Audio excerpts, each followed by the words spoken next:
initial meetings of a Student First Club. So the very first time they meet us, it's a sales pitch. This is what we offer. This is what it's going to look like, and you got to get them pumped up, excited, and they vote on it. The very next meeting, it's to get to know them. And I have a little card, so 2 things nobody knows about me, and I'll go over all the offices and what office I think I'd be good at and why. So there's little check boxes, and again, at that meeting you'll review what each of the offices are and some of the requirements, and then they'll check one off. And now you have ammunition for future meetings, and so it's a great way, and you keep them throughout the year. Gather your list of volunteers. Like, for instance, who would like to practice running a meeting? Because you don't obviously do the elections right away. It takes a little time. So you get a list, maybe 4 or 5. I think we had 10 at Shadle, didn't we? So we had 10 people that wanted. So each week we go in, they came up and they would go through the agenda, call the meeting to order, introductions. And the introductions are more for me than them because it takes me a while to figure out their names. So now that you've gone through the concepts of how groups run, you got the volunteers, now every meeting they get to practice. And plus it gets the rest of the club a chance to see who they think is going to be the best leaders. This is the difference between a club and a class. A class, we would just go in there and teach them. Blah, blah, blah, you're going to do this. Blah, blah, blah, you're going to do this. A club, they're leading it, and then they let us know when it's our time to do the program. That becomes their club. So, club ground rules. So, why do you need rules? Chaos. Chaos, so you can break them? Don't break it. Right, keep order. And guess who makes the rules? The president. No?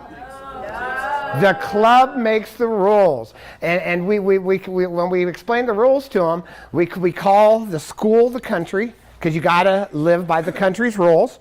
Because they can't make a rule that goes against the school policy, so they can make rules as long as it is appropriate within the country. Does that make sense?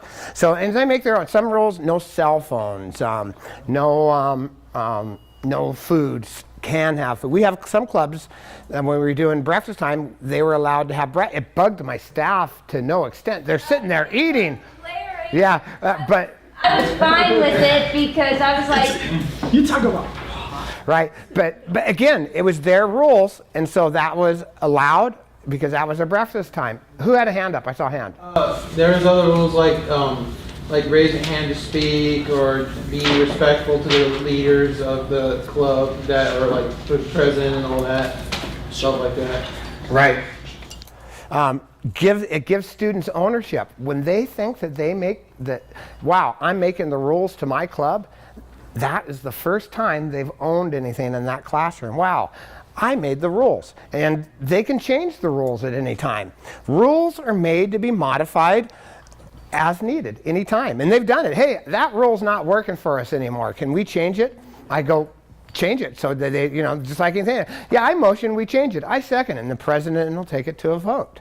And so the rules can be changed. Rules represent the club and members of the school. And now, my friend Larry, over here, one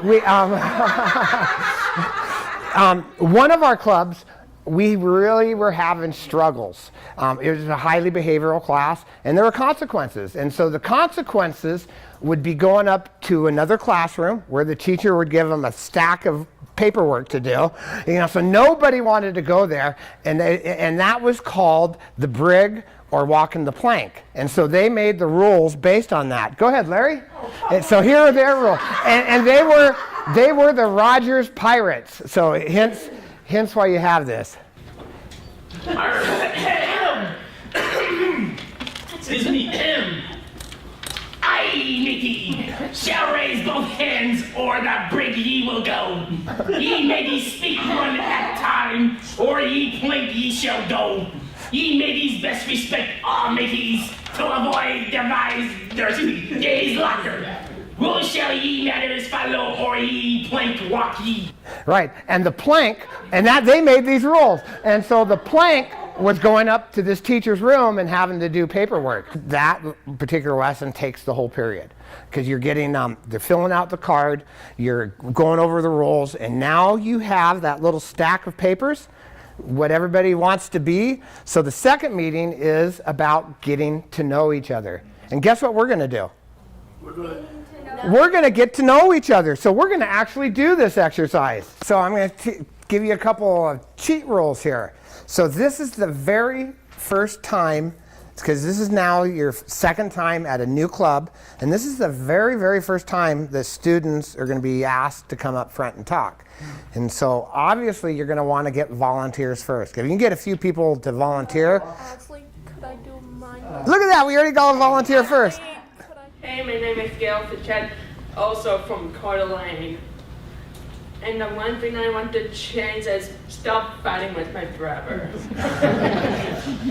And the age group I want to work is well with 18 and plus.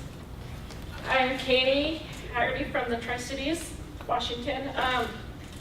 If I could change one thing in the world, it would be to have more respect for the disabled.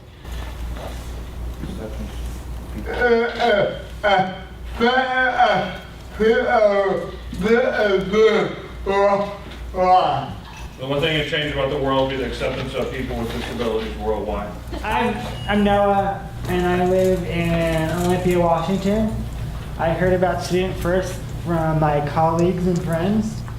If I can change one thing in the world, it would be people to see as equals. Tools I use when I'm frustrated, I take some deep breaths, or I'll zone out for a little bit and like check something on my phone and then get back engaged. If I could change one thing in the world, it would be more understanding. Maybe that we could even just all understand that we will never know what it's like to live a life other than our own. My name is Mija. I'm from Chehalis. I learned about Student First from Donna and actually the People First conference here last year, where the students got up and did a presentation. And then at the dance that they had, it was just amazing to see all these young people dancing and having a great time. So it really encouraged me. Things you need to know about me: I laugh when I get nervous, which is not very helpful sometimes. I get hangry, so if I get hungry, I get angry. And then don't ever use the R word around me, because I will correct you. Tools I use when I get upset or frustrated: I stop and think about what the outcome I need is versus what I want right now. So do you guys see how that gets people connected? Your second day in the class. And if you look in your handout, it's a lot. The questions for students are different, but it gets them connected. And you see how that got anyone feel nervous to come up here and talk? Only 1, 2, 3, 4. So getting them come up talk, you'd be surprised within a few times how much confidence that builds in people. And if you can get up and talk in front of your classroom, you can certainly talk in front of an employer. You can certainly talk one-on-one to a residential provider. And so if you can conquer a crowd, you can conquer one-on-one, piece of cake. At that point, we start getting volunteers to practice running the meeting, going through the agenda. I call the meeting to order. Minutes to last meeting, old business, new business, and then that way they get a chance to explore. It usually takes a couple months of exploring that, and then you do elections. The election process should be a fun process. People will nominate. Here's kind of how it works. Say, I nominate George to be our president. Somebody will second it. He's now going to be an official nominee. Doesn't mean we're doing elections today, but he's now nominated for president. And one of my theories is that in a classroom to have everybody run for an office. Everybody. It don't always work that way, but that's in my mindset. Everybody's going to run for an office because that's what leadership's all about, trying to run for an office. So we have them do campaign posters. Because remember, if they're part of the ASB, then they post them in the hallways and so forth. And they get to come up and talk about their campaign posters. They have campaign tools, and they have a lot. That's a whole class having them do a campaign poster. Vote. I can't think. And they're so much more clever than I am. Vote for me. And then they'll make it rhyme. So they'll make it rhyme. They do incredible campaign posters, incredible art. They post them through the hallways. We go take pictures of it. They do a great campaign speech. You know, some students, you can tell who put a lot of effort into their campaign speech. All the candidates will give their speech because otherwise they're voting for their friends, right? You know, they'll pre-select. So they wait until the speeches are done. And we emphasize, vote for the person who you think is going to represent your club the best and make the best officer, not vote for your best friend. We really try to emphasize that. I'm sure some people vote for their best friends, but we try to emphasize. So they do one office at a time. They listen to all the speeches. They make their vote. They close their ballot. Then the next office will come up. And in this case, it was the Sergeant at Arms. So we had 3 people. All 3 people would give their speeches. Then after they were done, they would open it up. Because you have a better chance of them voting for who they think's best if everybody gets a chance to use their voice. Then when the ballots are closed, they close it. And then when we do the retaliation, I always have a teacher with me, you know, looking over my shoulder, and we do it together. That way they don't think there's any monkey business, right? We do our elections normally in December, but next year I'm going to do it in November. Guess why I'm doing it in November? It's voting time. It's voting time, and you know, and I want them to really feel that this election. And how many people did a caucus? Did any caucuses? This is better than the caucuses, huh? So yeah, go ahead and pass them around so that everybody can see them. But yeah, you want to make the election process special because it is special. You're electing your club's first board of directors. Coming up next, lesson planning and student engagement. If you would like more information about Student First and starting a club, contact Donna Larry at pfow@clarkston.com. EPIC is a grant of national significance. It stands for Equal Partners Interstate Congress. And if you're interested in more information about leadership and self-advocacy, contact EPIC. You can contact Noah, Noah, @arcwa.org.